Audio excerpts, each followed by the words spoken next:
Miles de ciudadanos protestaron en Perú contra el ejecutivo de Manuel Merino, mientras que el mandatario juramentaba a su nuevo gabinete. Las movilizaciones terminaron en fuertes choques. El ejecutivo responsabilizó a los manifestantes, mientras que los ciudadanos denunciaron represión. La OEA evita reconocer a Merino como jefe de Estado.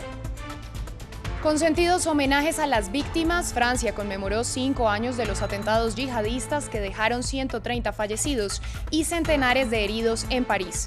Un lustro después, el país se encuentra en máxima alerta por una nueva ola de atentados que mantienen el temor entre los ciudadanos. Las autoridades electorales de Estados Unidos aseguran que no hay evidencia de fraude en los comicios presidenciales del 3 de noviembre y señalaron que la jornada fue la más segura en la historia del país. El presidente Donald Trump aún no reconoce la victoria de Joe Biden, quien hoy recibió felicitaciones de China por su elección como presidente. Gracias por continuar con nosotros aquí en France 24. Soy Valentina Torres Sánchez. Iniciamos este informativo en Perú, donde miles de ciudadanos protestaron en rechazo al nuevo presidente Manuel Merino tras la destitución de Martín Vizcarra. Mientras Merino tomaba juramento de su nuevo gabinete conservador, el inconformismo en las calles de diferentes ciudades crecía en marchas que iniciaron pacíficamente. Sin embargo, en la noche las manifestaciones se transformaron en choques con las autoridades. A través de redes sociales, miles de peruanos denunciaron represión, mientras que el gobierno responsabilizó a los ciudadanos por empezar los desmanes. Andrea Rincón nos cuenta lo ocurrido antes de estos choques. Las calles le miden el pulso al presidente interino Manuel Merino. Cientos de manifestantes se volcaron a las calles de la capital por tercer día consecutivo para protestar contra la destitución del exmandatario Martín Vizcarra, rechazando la decisión legislativa que algunos calificaron de ilegal. Estamos en las calles espontánea y pacíficamente defendiendo la democracia peruana de un atropello del Congreso que pretende acabar con ella. Previo a las manifestaciones, Merino, expresidente del Congreso, juramentó a su gabinete ministerial liderado por el primer ministro Antero Flores Arauz, hecho que fue duramente cuestionado por el exmandatario Martín Vizcarra. La respuesta se la está dando el pueblo al señor Merino, y más aún cuando nombra como presidente del Consejo de Ministros al señor Flores Arauz, que es como volver al pasado, a la política tradicional. Vizcarra fue destituido por el Congreso el 9 de noviembre tras ser declarado incapaz moralmente de continuar en el cargo. El legislativo alegó actos de corrupción que denunciaron 4 testigos cuando el expresidente era gobernador de Moquegua.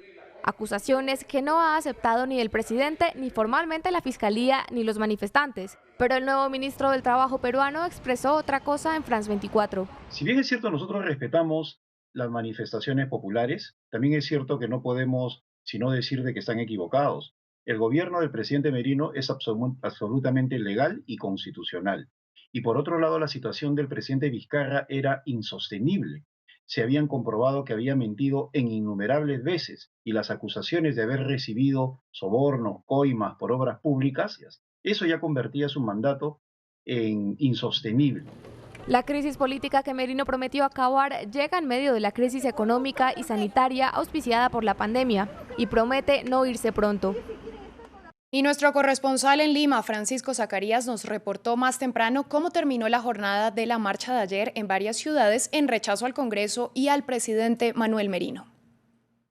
Miles de peruanos marcharon en Lima y en el interior del país en rechazo a lo que ellos consideran un golpe de Estado que ha sacado de la presidencia a Martín Vizcarra.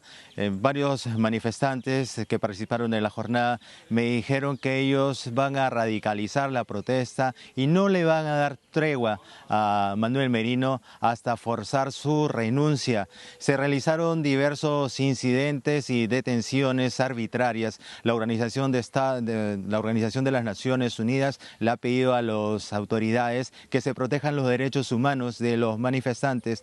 Justamente el primer ministro Antero Flores, un conservador de 78 años, dijo que él no entendía la situación de los peruanos que protestaban ante un cambio de gobierno. Y Francia vive hoy una jornada de homenajes cuando se cumplen 5 años de los atentados que enlutaron a París, dejando 130 fallecidos y cientos de heridos. Las autoridades, encabezadas por el primer ministro Jean Castex y la alcaldesa de París, Anne Hidalgo, recorrieron los lugares donde se registraron los ataques yihadistas y realizaron ofrendas florales y minutos de silencio por las víctimas. Los atentados del 13 de noviembre de 2015 dejaron atónita a la capital francesa. Se produjeron cuando París todavía se tambaleaba por los ataques de Charlie Hebdo, que tuvieron lugar solo 10 meses antes. Los eventos fueron la peor violencia que el país ha visto en décadas.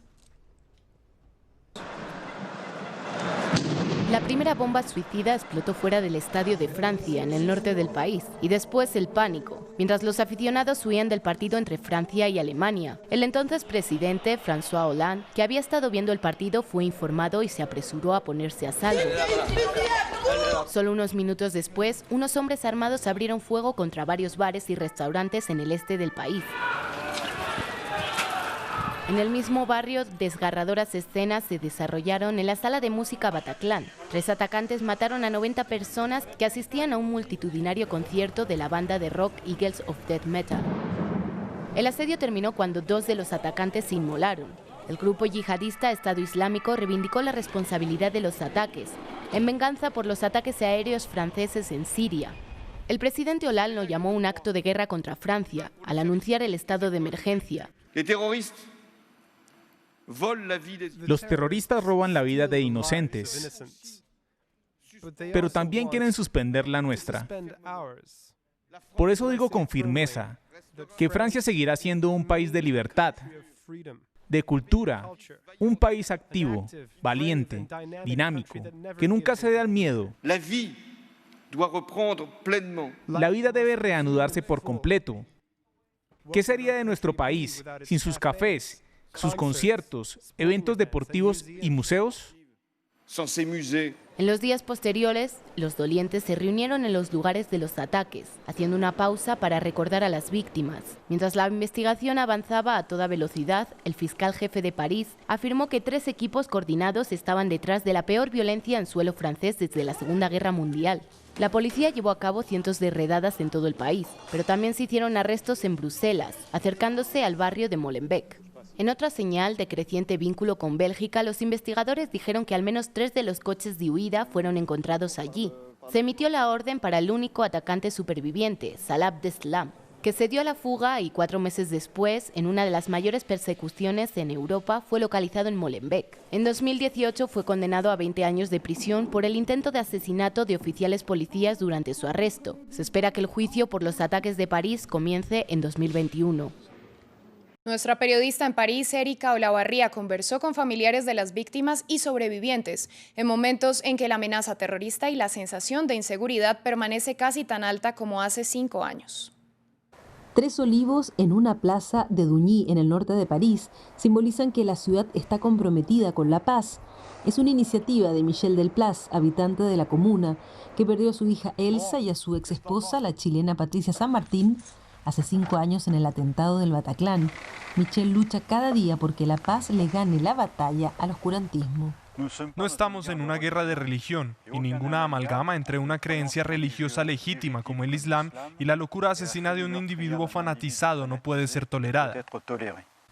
Con esta carta participó en su comuna del homenaje nacional a Samuel Paty, el profesor decapitado por un terrorista. Este tipo de noticias vuelven a abrir en él heridas profundas. Cuando ocurren cosas como la que acaba de pasar con el atentado contra el profesor Samuel Paty, el atentado de Estrasburgo o Viena, todo vuelve. El terrorismo aún es virulento. 5 años han pasado, sí, pero todas las imágenes están ahí, todos los sentimientos fuertes están allí. La paz también está en el título del libro que hace 2 años publicó Ramón González, un español que sobrevivió a la tragedia del Bataclan junto a su novia, una argentina, y varios amigos. El libro comenzó como una terapia y terminó dando un giro a su vida. Ramón dejó su trabajo de informático y hoy enseña español y está preparando su segunda novela. A todos los niveles, no solo a nivel de escribir, el atentado significó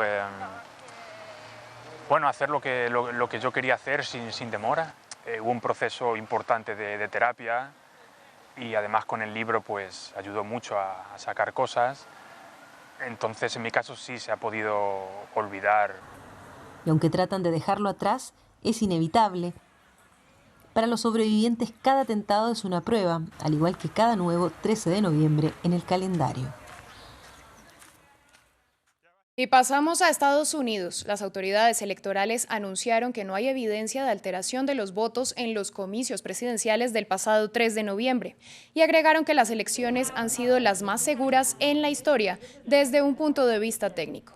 Sin embargo, el organismo indicó que los funcionarios electorales están revisando y volviendo a comprobar todo el proceso antes del resultado final. Cuando los estados tienen elecciones cerradas, muchos recontarán los votos. Todos los estados con resultados cerrados en la carrera presidencial de 2020 tienen registros en papel de cada voto, dándoles la habilidad de revisar y contar cada voto si es necesario. No hay evidencia de que ningún sistema de votación suprimiera o perdiera votos, cambiara votos o fuera comprometido de alguna manera. Y conectamos con nuestro corresponsal en la ciudad de Washington, Cristóbal Vázquez. Cristóbal, buenos días. Empecemos hablando de lo que está ocurriendo con el Partido Republicano. Las divisiones cada vez son más evidentes frente al apoyo al presidente Trump. Varios líderes le piden al mandatario que reconozca la victoria de su rival demócrata Joe Biden. Valentina, es que crece el apoyo de republicanos al presidente electo Joe Biden. Entre ellos está el expresidente George W. Bush. También está el gobernador por Maryland, el gobernador de Massachusetts y también el gobernador de Ohio, entre otros senadores que también han manifestado ya el apoyo y reconocen la victoria de Joe Biden. Está también Susan Collins de Maine, Liz Murkowski de Alaska, y también está el senador de Utah, Mitt Romney. Hay que mencionar también que el periódico Las Vegas Review, que es propiedad de Sheldon Adelson, que es uno de los mayores donantes a la campaña de Trump, pues ya saca un editorial también en el que le pide a Trump que acepte la realidad, que acepte los resultados. Lo que hay que mencionar es que esta división de los republicanos que acepta ya la victoria de Joe Biden y los que todavía la niegan, se debe sobre todo, Valentina, porque pues hay senadores que quieren asegurar la mayoría en el Senado, una mayoría que está todavía en juego por la elección que se va a dar de 2 senadores, de 2 sillas al Senado en Georgia. Lo que dicen varios senadores es que pues tienen que seguir apoyando a Donald Trump y su retórica de fraude para asegurar los votos de los simpatizantes de Trump en Georgia, ganar esas 2 sillas y asegurar así la mayoría en el Senado. Cristóbal, y en medio del debate electoral, Estados Unidos continúa registrando cifras récord de COVID-19. En las últimas 24 horas se produjeron 142.363 nuevos contagios y 1.764 muertes. ¿Qué ha dicho la administración de Donald Trump al respecto? Pues Trump y su administración se han mantenido muy callada, Valentina, y de hecho ya hay casos en el gabinete de Donald Trump recientes de contagio del COVID. Es el caso de Ben Carson, secretario de Urbanismo, es el caso de Mark Meadows, que es su jefe de gabinete, y de Corey Lewandowski, que es un asesor principal de Donald Trump. Sin embargo, la administración de Donald Trump firmó hace unas horas un convenio con las principales farmacias de Estados Unidos, CVS, Walgreens, para facilitar la distribución de la vacuna, sobre todo de la vacuna Pfizer, que ya, pues recordábamos, ya está lista, simplemente falta la aprobación del FDA para empezar a distribuirla, una distribución que pues ya Anthony Fauci dijo que se haría a finales de abril. Cristóbal, muchas gracias por todos estos detalles. Continuaremos ampliando más adelante. Y mientras continúa la negativa del presidente Trump a reconocer el triunfo del demócrata Joe Biden y de su fórmula vicepresidencial Kamala Harris, el gobierno de China, con quien Trump mantiene una prolongada guerra comercial, envió este viernes sus felicitaciones al demócrata, aunque aclaró que el resultado de las elecciones se decidirá según las leyes y procedimientos de Estados Unidos. Hemos seguido la reacción de las elecciones presidenciales tanto en Estados Unidos como en la comunidad internacional. Respetamos la elección del pueblo estadounidense y extendemos nuestras felicitaciones al señor Biden y a la señora Harris. Mientras tanto, entendemos que los resultados de la elección se decidirá según las leyes y procedimientos de Estados Unidos. Gracias por su compañía. Continúen con más. Esto es France 24.